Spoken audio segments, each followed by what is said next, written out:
And Sir Ken Robinson, I think, would agree with him. He talks about how schools kill creativity, which parallels with what I always say, don't let schooling get in the way of your life education. These young kids are coming out and saying, hey, we view things differently.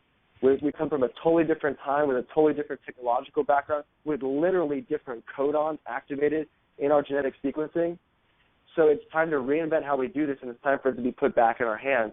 I think that if a student feels in charge of their educational process with some healthy boundaries, you till the ground for your garden, but then you let the plants grow as they will. We've seen what happened to monoculture crops, and we're seeing the same thing with the minds of students today. The more that we every year we're putting more standardized tests in front of kids, and what's happening every year? Higher and higher suicide rate, higher and higher depression, higher and higher drug abuse. It is not the way to teach children, and you can look at that as reflection in the adult society, where you have 65% obese, where you have 1 in 6 with cancer, 1 in 4 with diabetes. You have a huge health epidemic, and on the happiness metrics, people generally are not very happy. Definitely never truly blissful, but very rarely even happy on a continual basis unless they've just bought that last thing in this consumeristic society that they were raised within. And they keep passing along dysfunctional spells of limitation because they believe that that's the societal norm, that's how their child will thrive, even though they're not thriving. So we see that already our society is a mirror that our educational system doesn't work. It's outdated. It never really was designed to work other than to create factory workers and to get people to agree to authority. There are certain concepts in there that are great, but switch up how we're doing it. And again, start with a different foundation. The fundamental purpose of learning is to discover who you are, discover, reveal. I always like to say that I'm here to help people remember the greatness within them. It's not about finding it outside. There's knowledge, which is a theoretical application of some mental construct that we cram into our mind or our brain. And then there's wisdom, which is a much more tangible, somatic, intuitive experience. I view it as the difference between EQ, IQ, as my father would say, intellectual quotient and emotional quotient. So I really agree with you that first finding that core mission and then developing the emotional intelligence and coupling that, at least in those key formative years, definitely 1 through 7, with most of your time in the learning process outside. Be outside as much as possible, connecting with the natural earth, learning how to have healthy communications with not only yourself and having the self-introspection time, but with the other and with the planet.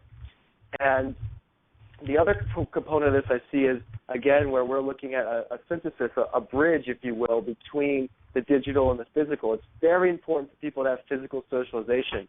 Don't get me wrong, it's absolutely terrifying when I see 7-year-old kids walking around not looking up, staring at their iPhone, knowing what that's doing to their neck curve, knowing what the electromagnetic frequencies of that device in their hand are doing to their body and their brain, which is not fully developed, with a thinner skull. I mean, I'm not into that. At the same time, that's where the world's at. We got 2.5 billion people plugged in every day, steadily growing.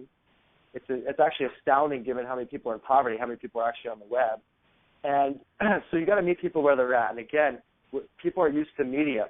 Most children today aren't even really wanting to get their information from reading. Wikipedia was the next source where they get to go source their own information and kind of make their own get a more collective opinion rather than a very biased textbook. But then it's moved now to videos. Everyone wants to upload videos of themselves and watch videos of other people. The whole video game explosion in the last 30 years, it definitely shifted the way that information should be shared. And I noticed a lot of people in my generation learned well through video games. Maybe they weren't learning the best things, but they loved video games and that concept.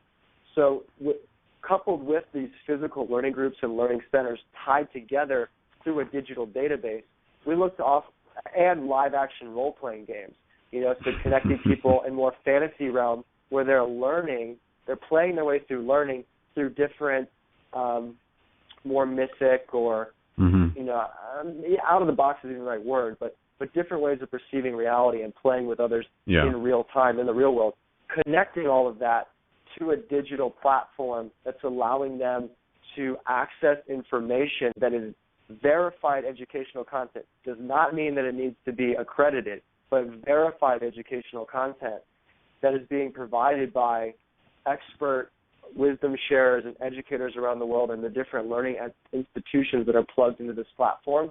to allow them to grab any data that they want at any time that, again, they're going to know, their parents are going to know, this has validity. It's not just some random person uploading it. These people have been verified and vetted through a certain process to be able to pull that information to themselves and filter it based on streaming or recorded video, ebook, audio, some combination of the above, and or an interactive game itself.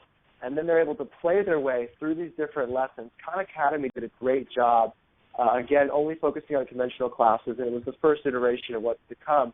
But they did a really great job with their learning tree. And you have this fun graphic, and you get to add to your learning tree, and you're playing your way through creating your tree. So the same kind of concept of you're playing your way through your galaxy of wisdom. And everything that you're doing is lighting up new constellations for you within this map that we're creating. Mm-hmm.